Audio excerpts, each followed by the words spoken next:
this teaser trailer deliver is the question I really want to debate with all three of you. And I guess I'll just start. Here's my reason why I don't think it delivered, okay? I don't think it was the best marketing. I don't think it was the best introduction of Superman. It showed too many characters. When we're introduced to a Superman, starting with a battered Superman isn't like a problem for me in the movie, but as our first introduction visually to this Superman character, I just think this was a bad decision. Save this for the actual trailer. Save this for the movie. If the movie really starts with Superman getting beat up and then it goes to a freeze frame and goes, yep, that's me, Superman. But in this world, there's a lot of Superman and we got to deal with it. I'm going to be so mad and frustrated because we still haven't really gotten the hopeful, good Superman since, I think, the Donner era. I disagree with you. It starts off perfectly. It is the state of Superman. It is bloody. No one cares about it. It is fragile, right? It falls down. It even looks like Man of Steel a little bit when he takes the first flight. But now we see him come down. It's the state of Snyder's Superman. Then he whistles and you see a shadow and you're like, what the hell is that? And you see Hope, the dog, grabs him. The music, the font, the hope and optimism. But man, that money shot was definitely the dog. They made $500 million just by having the dog in there. Let's keep it a buck, right? That's my initial thought. It's the dog, it's the kid raising the flag, hoping, wishing for Superman to come to the rescue. Sean, your turn. Did it deliver? All right, I'll put myself kind of in the middle in talking about kind of the flip side of the trailer from what he said, somewhere between the two of you guys, where the first half of the trailer where he's laying in the snow and we got Clark Kent walking up to the Daily Planet, like a shot feels like we've seen 1,000 times before, except this time he's got that trendy broccoli haircut that I don't understand as a guy in my 40s. And I'm like, I don't know about this. And then Krypto's coming and it's like, the dog is so adorable, but man, is Krypto the best way to win over the masses? The mainstream is your starting point, Krypto? I just don't know about that. And then it cuts to him saving that girl, and I was like, hey, you won me over with one shot, right? Like, that shot of him saving I thought was so good.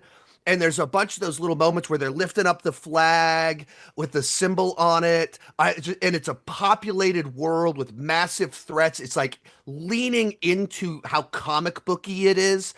All of those things were what I wanted from this film.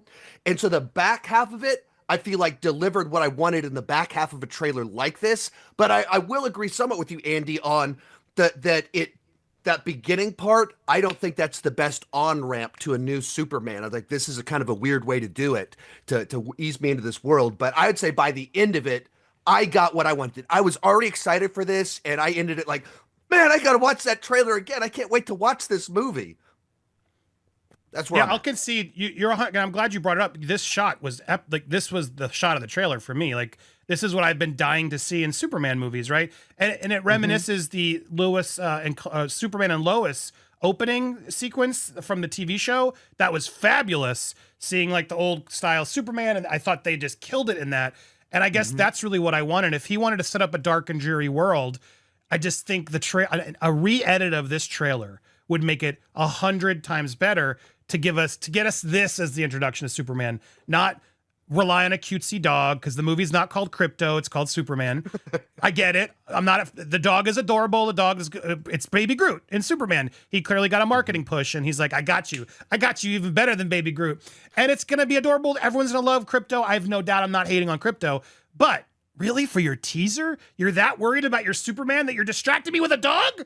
Really? You couldn't give us one tease of the hero, and with these amazing shots that you have. He has them. There's great shots in this, but then I feel like he got over-reliant. Like, what is this, Hitman? Am I watching a video game now? Like James Bond?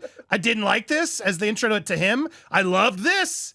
This was great. Like the kid, we need you, Superman. 100%. This is what the teaser wanted. But then suddenly he's getting cans thrown at him.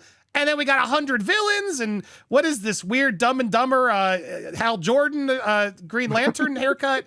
And this looks like a video game. Like, really, this is hype me on the best moments of Superman? No, this didn't sell me. But there were moments like I'm sure this robot death's gonna mean a lot. It's gonna hit us all. I don't know what's going on, but noted.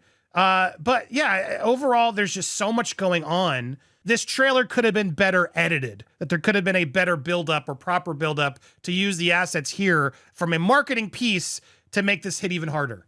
Sean, thoughts on the edit? I mean, I think I can see what you're saying about building up to some of those moments rather than it being like we're just seeing him taking a nap in the snow for 45 seconds and then we go into full-blown montage mode as opposed to earning any of those awesome moments. It just feels like here's a cool shot, here's a cool shot. I mean, I think I can somewhat see where you're going there. At the same time, as soon as it went to that shot, I got all the feels that I wanted. I got the emotions that I wanted. And if that's its job is to pull those out of me, it did its job. But like I said, when I was first watching it, and you want to end on that note, that you end on the note emotion you want people to feel. This trailer did that for me. At the same time, it did start off where I was like concerned. So I have to say, if I'm concerned for the first half of your trailer, I can't give you full credit on it because I was like, man, I don't know. He's laying in the snow. I don't know about that haircut. I don't know. And well, I guess we had two haircuts in here. I was concerned about if the Green Lantern shows up. It's like, wait, we're going comic accurate for Green Lantern's goofy haircut. What are we doing here? But so I think I see what you're saying. There's things about this where you go, man, that was awesome. But I think we could have structured this better to make it crescendo and introduce things maybe better. There's that haircut. Yeah, no, now free for alls. Have anyone chime in whenever you want. I guess noted. It's a fair argument. And you're probably right because you are more in the middle, and that's the easy one to win there because it's a little bit of both, obviously, for most people. But I would argue this trailer was a slam dunk, easy win, like W. There should have been no doubt about this relaunch and this Superman. All eyes are on Gunn, DC, etc. And for me, the John Williams score to a new logo and just a cool shot of him flying would have been a slam dunk. Like, you know, I go think about that Man of Steel trailer when you have Diane Lane's voiceover and like, and he's saving the kids from the bus and the dad's like, what do you need to talk about? A teaser to a movie, right? You go back and watch even, and I don't love Man of Steel, but I love that part. And there's gotta be a good part of this movie that he could have used to really amp up the excitement and not had the worry, like you said. So for me, I would say, sure, it's easy to say it's a Superman movie. It had some cool one shots, so it delivered. But I would challenge you back, and Lewis will go to you too, but like I would challenge back, that's a failure because he has the best ingredients in the world. And it looks like he's gonna do a good movie. I'm not like trying to hate on it and say the movie looks like crap. I mean, I do worry he has a lot of characters, and the tone seems to be all over the place. I don't know, Sean, what are any other worries you had from this trailer or things that you were surprised you really dug?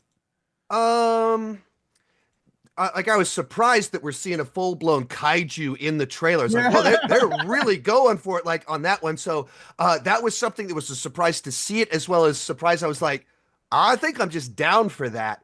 Yeah. I think the thing that my biggest concern is the bringing in all of these other superheroes from the get-go at the degree to which they're doing it, to where like trailer number one, I guess somewhat to your point, Andy, is like, we're not just introducing Superman, we're showing you all of these other characters, even their goofy haircuts. And I go, okay, is there too much in here? Like, I like that it's a populated world. That's different. That's new for Superman, the way that we're introducing him into the populated world. But also, the focus needs to be on establishing him, I would think, in his movie. He's the title character. And we're showing all these other characters. And then when you even see all these different threats, Lex, and there's robots, there's aliens, there's kaiju, that's a lot in there. And the trailer's designed to, you know, montage all these different images to show you how it's different, how it's big. But the too much factor, that is my concern. That is a great point. That is which I made earlier, but Lewis ignored. Dude, I drank some coffee. I apologize. Listen, I don't want to come on here and say that I'm 100% like fanboying. I'm rooting for the film, but we've seen this before. Superman Returns had a great trailer. Yeah. Freaking, what's it called? Man of Steel had a great trailer. On James Gunn, both the thing that he's good at is what might make some of this work, and also what makes me worried is that he does ensemble movies and he's done them really well. So he makes a Superman movie and you watch the trailer and it's pretty clearly an ensemble movie.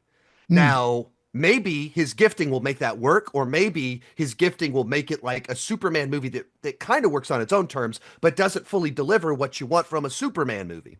The thing about this trailer, on a positive, on some of these maybe I was concerned about, it reminds me of watching the Superman animated series, the Justice League animated series brought to life in live action in a way that like Snyderverse didn't really ever do, with that liveliness to it. I really dug that. The trailer did give me the feels. I have some concerns about the movie, and the trailer did not ease really my concerns, but it brought out the big excitement that I wanted to feel. It absolutely did that. I rewatched it 10 times. So that's its job, and it was able to do its job. So I have to say that it did deliver, while I still do have a number of questions and concerns. Listen, I think this debate, though, is whether or not the trailer got you more hyped for the film. It's 100% yes. With that, you got to vote for Lewis at Nuke the Fridge, because that's what I'm saying right here, okay? and maybe Sean. Exactly. But Sean, that dog's pretty damn cute, no? Yeah, that was for me. Like, I'm watching the trailer, and my first thought was, "Oh man, I can't wait to show my little girls this. My 6-year-old's gonna freak out. That like one of those. Dad, can you get me one of those stuffies?" That's what's gonna happen instantly.